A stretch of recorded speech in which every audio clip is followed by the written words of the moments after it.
Более 600 верующих мусульман собрались в здании Духовного центра мусульман Крыма, чтобы прикоснуться к священной реликвии. Волос бороды пророка Мухаммеда привезли из Ливана, где он хранился у главы Совета Суфь шейха Джамиля.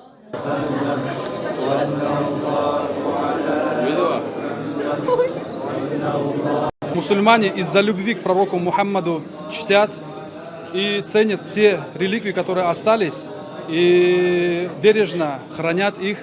И это выражается огромная любовь к пророку Мухаммаду. И по причине этого мы просим Аллаха, чтобы Аллах дал нам выздоровление, чтобы Аллах нам дал баракят. Организаторы мероприятия сообщили, как и реликвии, например, халат и ногти пророка Мухаммеда, оставшиеся после его смерти, волосы посланника, свято чтутся мусульманами. Что когда пророк Мухаммад совершил паломничество, то он побрил свою голову. И одну часть дал одному сподвижнику, а другую часть другому сподвижнику дал и сказал, чтобы он это раздал.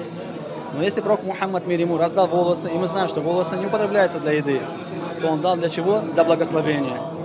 А доказательством, что этот волос действительно принадлежит святому пророку, является некий документ и неоспоримая вера мусульман.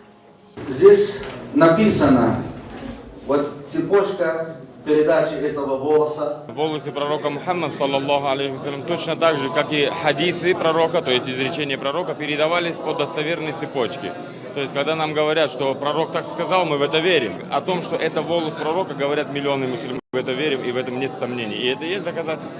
Как сказал вот учитель только недавно, что человек, который увидит пророка во сне, то он увидит его наяву, то есть в судный день. А также человек, который увидит одну из его реликвий, то есть что-то от него, тоже считается, что уйдет с этого мира с миром. Я очень надеюсь, что Аллах дарует мне уйти с этого мира с верой, с иманом. В Духовном центре мусульман Крыма уверены, волос посланника Бога лечит от тяжелых болезней и гарантирует попадание в рай. В это свято верят все, кто пришел увидеть святыню. Хочу здоровья, хочу хоть немножко перед смертью, чтобы походить самостоятельно, ходить немножечко. Эта женщина специально приехала из Бахчисарая и привезла свою трехмесячную дочь, чтобы и та получила благодать от пророка. Очень большое счастье для всех мусульман увидеть частичку от пророка нашего любимого Мухаммада, саллаллаху алейхи вассалям. Это большой баракят для всех. И она как бы увидела и дотронулись до нее этим, от болезней. Мы понимаем, что этот волос ничего не создает, но это часть нашего пророка, а пророки, как известно, все святые.